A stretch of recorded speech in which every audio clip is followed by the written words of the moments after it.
ஆண்டவர் படைச்ச எல்லாம் சம்பூர்ணமா இருந்தது. ஆனா ஒரு காரியம் மட்டும் பூரணம் இல்லாம இருக்கிறதை ஆண்டவர் கண்டு அது நல்லதில்லை என்று கண்டார். அது என்ன?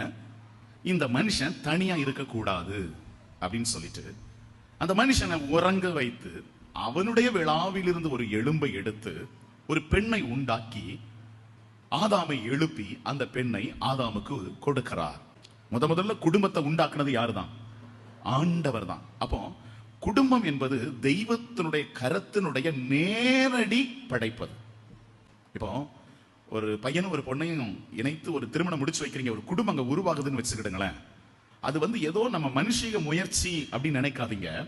அது ஆண்டவருடைய நேரடி அவருடைய கரத்தின் தலையீடு. ஒரு குடும்பம் உருவாகுதுன்னா அதை உருவாக்குறது யாருடைய கரம்னா ஆண்டவருடைய கரம். அதனாலதான் சத்துரு என்ன பண்றான்னா ஆண்டவருடைய கரம் உருவாக்குன அந்த காரியத்தை தகர்க்கிறதுக்கு அவன் போராடிக்கிட்டே இருக்கிறான். இன்னைக்கு அநேக குடும்பங்கள் ஒட்டஞ்சு செதறி கிடக்கிறது. இந்த குடும்பத்தை பத்தி பேசும்போது ஆண்டவர் சொல்லுகிறார், கடவுள் இணைத்ததை மனிதன் பிரிக்காது இருக்கட்டும் சொல்றார். இது அப்படியே திரும்ப சொல்ற, மனுஷன் தனியா இருப்பது நல்லது இல்லை என கண்டு கடவுள் அவனுக்கு யாரை கொடுக்கிறாரு? ஒரு மனைவியை கொடுக்கிறாரு.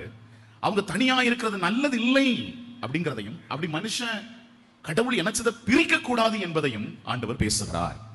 இன்னைக்கு வந்திருக்கிற ஒவ்வொரு தேவ பிள்ளைகளும் கவனிங்க, உங்க குடும்பம் நீங்க நினைச்சு உருவாக்கப்பட்டதல்ல, அது ஆண்டவருடைய கரத்தின் நேரடி வேலைப்பாடு. அதனால இந்த குடும்பங்களை தகர்க்கிற ஆவிகளை தகர்த்து எப்பவும் ஜெபம் பண்ணுங்க.